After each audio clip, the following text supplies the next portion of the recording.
തിരഞ്ഞെടുപ്പ് പ്രചാരണത്തിൻ്റെ അവസാന ദിനം കെ മുരളീധരൻ നമ്മോടൊപ്പമുണ്ട്. എന്തിന് തൃശ്ശൂർക്കാർ കെ മുരളീധരൻ വോട്ട് ചെയ്യണം? ഇന്ത്യ മുന്നണി അധികാരത്തിൽ വരാൻ കെ മുരളീധരൻ വോട്ട് ചെയ്യണം. കാരണം എൻ്റെ ഇന്ത്യ മുന്നണിക്കുള്ള സപ്പോർട്ട് അൺകണ്ടീഷണലാണ്. രാഹുൽ ഗാന്ധി എടുക്കുന്ന തീരുമാനത്തിനോടൊപ്പം ഞാനുണ്ടാവും.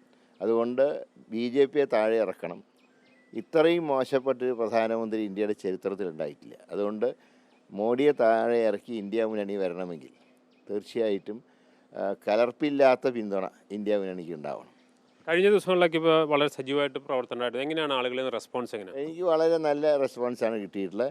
വിജയിക്കുന്നുള്ള കാര്യത്തിൽ യാതൊരു സംശയവുമില്ല. പൂർണ്ണമായിട്ടുള്ള വിജയ പ്രതീക്ഷ UDF നല്ല രീതിയിൽ റെസ്പോൺസാണ്. ഇന്നലെയൊക്കെ തീരദേശ യാത്ര 100% സക്സസ് ആയിരുന്നു. അത്രയേറെ ആളുകൾ ആ കടപ്പുറം ഏതാണ്ട് ഇളകി വരുന്ന പോലെയാണ് ജനങ്ങൾ യാത്രയെ സ്വീകരിക്കാൻ വന്നത്. അതുകൊണ്ട് വിജയം 100% ഉറപ്പാണ്. ന്യൂനപക്ഷ വോട്ടുകൾ പ്രധാനമായും വിധി നിർണ്ണയിക്കുന്ന ഒരു മണ്ഡലങ്ങളിൽ ഒന്നാണ് തൃശ്ശൂർ. ഈ ന്യൂനപക്ഷ വോട്ടുകളുടെ ഒരു ഏകീകരണം അവിടെ ഉണ്ടാവും? തീർച്ചയായിട്ടും ന്യൂനപക്ഷ വോട്ടുകളും ഉണ്ടാവും, മറ്റ് സമുദായങ്ങളുടെ വോട്ടുകളും കിട്ടും. മറ്റ് മണ്ഡലങ്ങളിൽ വ്യത്യസ്തമായി വളരെ ശക്തമായ ഒരു മത്സരം നടക്കുന്നു. ദേശീയ തലത്തിൽ തന്നെ ശ്രദ്ധയെ ആകർഷിക്കുന്ന ഒരു മത്സരമാണ്. അത്തരത്തിലൊരു ശക്തമായ മത്സരം തൃശ്ശൂരുണ്ടോ? ശക്തമായിട്ട് മത്സരം വെച്ചാൽ അണികൾ സജീവമായിട്ട് ഫീൽഡിലുണ്ട്. പിന്നെ BJP സ്ഥാനാർത്ഥിയുടെ എങ്ങനെയാണെന്ന് എനിക്ക് പറയാൻ പറ്റില്ല. അദ്ദേഹത്തിൻ്റെ രീതി എന്താണെന്ന് അദ്ദേഹത്തിന് മാത്രമേ അറിയുള്ളൂ. ഏതായാലും പ്രവർത്തകരൊക്കെ മൂന്ന് മുന്നണിയുടെയും ഫീൽഡിലുണ്ട്.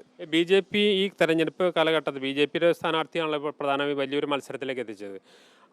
അവരത്രമാത്രം ശക്തമായ ഒരു തെരഞ്ഞെടുപ്പ് പ്രചാരണം ഉണ്ടായിരുന്നു അവിടെ? അതോ അവർ പ്രതീക്ഷിച്ച രീതിയിൽ, അതായത് നമ്മളൊക്കെ ഈ വാർത്തകളിൽ നിറഞ്ഞ പോലുള്ളൊരു ശക്തി BJPക്ക് ഇവിടെ ഉണ്ടായിരുന്നു ഈ തെരഞ്ഞെടുപ്പ്? BJPയുടെ ശക്തിയല്ല, കഴിഞ്ഞ ഇലക്ഷനിലാണ് അവർക്ക് കുറച്ച് വോട്ട് കൂടുതൽ കിട്ടിയത്. നിയമസഭയിലും കുറച്ച് കിട്ടിയിരുന്നു. പക്ഷേ അത് ഇത്തവണ ഉണ്ടാവണമെന്നില്ല ചിലപ്പോൾ. അല്ലെങ്കിൽ ഈ ഞാൻ പറഞ്ഞില്ല, അന്തർധാരകളാണ് ഇത്തവണത്തെ ഏറ്റവും പ്രധാനപ്പെട്ട ഇതെന്ന്. CPM ഏതായാലും CPMൻ്റെയും കാര്യമായിട്ടുള്ള, ഞാൻ മുമ്പുള്ള തൃശ്ശൂരിൻ്റെ ഒരു ചിത്രമല്ല ഇത്തവണയുള്ളത്. CPM അങ്ങനെ സജീവമായിട്ടൊന്നും ഫീൽഡിൽ കാണുന്നില്ല. അപ്പോൾ എന്തൊക്കെയാണ് അണ്ടർഗ്രൗണ്ടിൽ നടക്കുന്നത് പറയാൻ കഴിയില്ല. തൃശ്ശൂർ ഒരു സ്ഥിരതാമസമാക്കാനുള്ള സാഹചര്യമുണ്ട്? തീർച്ചയായിട്ടും MP ആകുമ്പോൾ ഉണ്ടാവുമല്ലോ. അല്ല, അതുകൊണ്ട് തന്നെയാണ് അതിന് ഞാൻ പറഞ്ഞത്. അതുണ്ട്. പൂർണ്ണ വിജയപ്രതീക്ഷ 100%. Okay, thank you. ഏതായാലും പൂർണ്ണമായ വിജയപ്രതീക്ഷയോട് കൂടി തന്നെയാണ് കെ മുരളീധരൻ മുന്നോട്ട് പോകുന്നത്. അതിശക്തമായ മത്സരം നടക്കുന്നുണ്ടെങ്കിലും അന്തിമമായ വിജയം UDF-നാണെന്ന് അദ്ദേഹം അവകാശപ്പെടുന്നു.